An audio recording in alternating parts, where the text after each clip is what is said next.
translocation process occurs in the phloem. The phloem is a tissue. I discussed the structure of the phloem in another video. So if you haven't watched it yet, do go back to see the detailed structure of the phloem. The phloem is made of companion cells and sieve tube elements.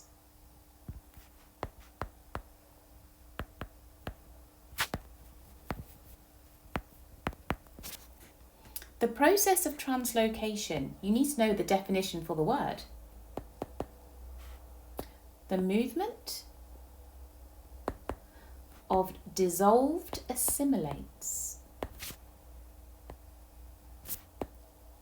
What are assimilates? Assimilates are molecules such as sucrose, amino acids, and mineral ions. These assimilates are going to be moving from source to sink. Okay, so next key word, source. The source is the part of the plant where the sucrose, particularly the sucrose is what most mark schemes will focus on, is loaded into the phloem. By loaded, we mean the sucrose is put into the phloem. Source, the part of the plant where sucrose is loaded into the phloem.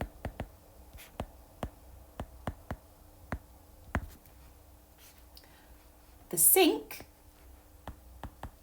is the part of the plant where the sucrose is unloaded and used up.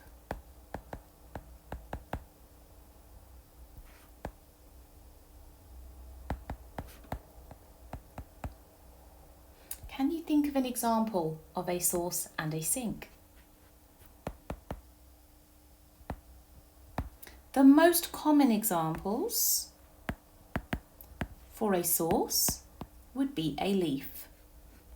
The most common example for a sink would be the roots. So just introduced some of the important vocab, source, sink, phloem, as well as the definition for translocation.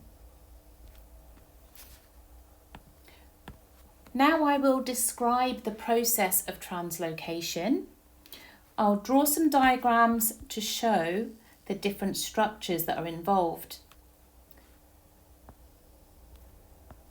The sieve tube elements, which have perforations between the cells. Can you remember what those perforations were called? Those are the sieve plates. Next to the sieve tube elements, we have companion cells. There are gaps between the companion cell and the sieve tube element. I'm putting you on the spot again. Can you remember what these gaps are? The holes that are in the cell wall between the sieve tube element and the companion cell. These gaps are called plasmodesmata, and they allow the cytoplasm of one cell to mix with the cytoplasm of another. Next to the sieve tube elements, we have another tube that's not directly involved in translocation, but indirectly it is. This other tube is the xylem vessel. The xylem vessel is transporting water, but we are going to need water to dissolve the sucrose. So I have xylem vessels, sieve tube elements, and companion cells. The sieve tube elements and the companion cells, those make up the phloem. The first step in this process at the source is called active loading. Active because ATP is going to be required, and loading because sucrose is being put into the phloem.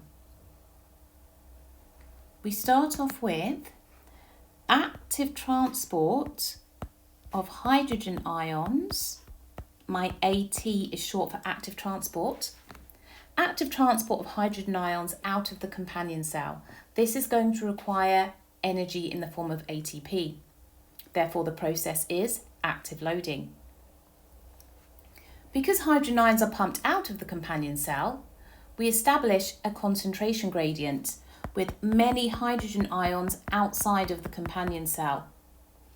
The hydrogen ions therefore want to return to the companion cell, and they do so down their concentration gradient.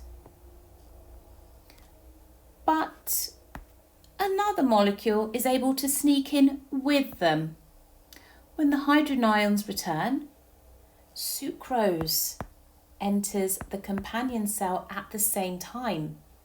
Can you remember this type of process where two molecules are able to enter a cell via the same protein at once? This would be co-transport, a type of facilitated diffusion. So the sucrose enters the companion cell with the hydrogen ions. We now have a high concentration of sucrose in the companion cell. So the sucrose is able to enter the sieve tube element via simple diffusion through those holes, the plasmodesmata. Sucrose has now been loaded because sucrose is now in the phloem. So this process is active loading of sucrose. What effect will the sucrose have on the water potential of the sieve tube element? The water potential is going to be lowered. Therefore, water from the xylem vessel is going to enter down a water potential gradient by osmosis. The water will dissolve the sucrose to form sap. But if we now have water in the sieve tube element more than we had before, this also increases the hydrostatic pressure. So we say that at the source we have a high hydrostatic pressure due to water entering and dissolving the sucrose.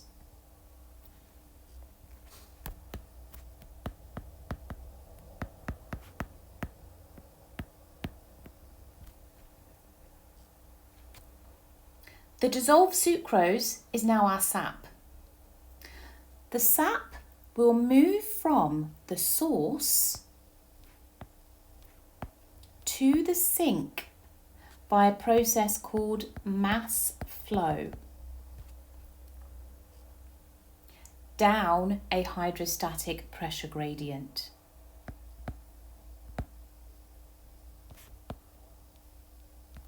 The sap moves down a hydrostatic pressure gradient.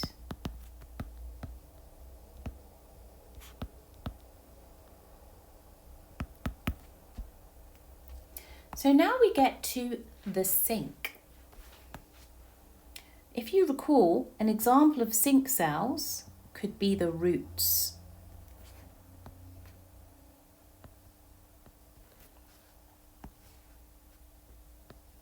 We also have plasmodesmata, so that the sucrose that is being transported in the cell sap can now be unloaded. So this process of unloading at the sink means the sucrose actually leaves the phloem, and the sucrose is going to be used up. When we say used up, some examples. The sucrose could be converted back to glucose and then respired. The sucrose could be stored as starch. The sucrose can be converted back to glucose and used to make cellulose for the cell wall. So we unload the sucrose at the source and then the sucrose is used up. How does this affect the water potential at the sink?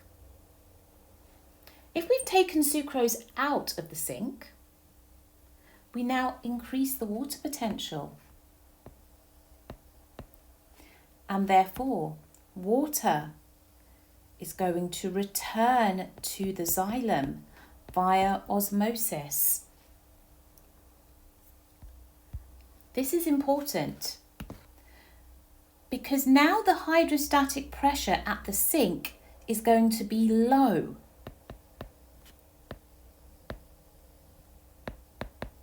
Having a low hydrostatic pressure at the sink is important so that we maintain a pressure gradient between the source and the sink.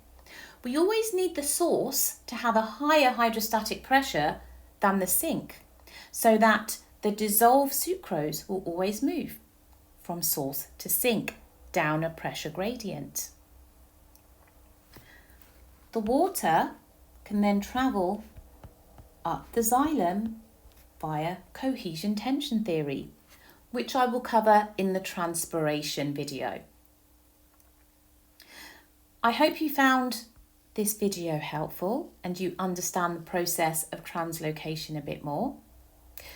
Add a comment, tell me what things you like, what new videos you'd like me to do, and have a great day. Bye.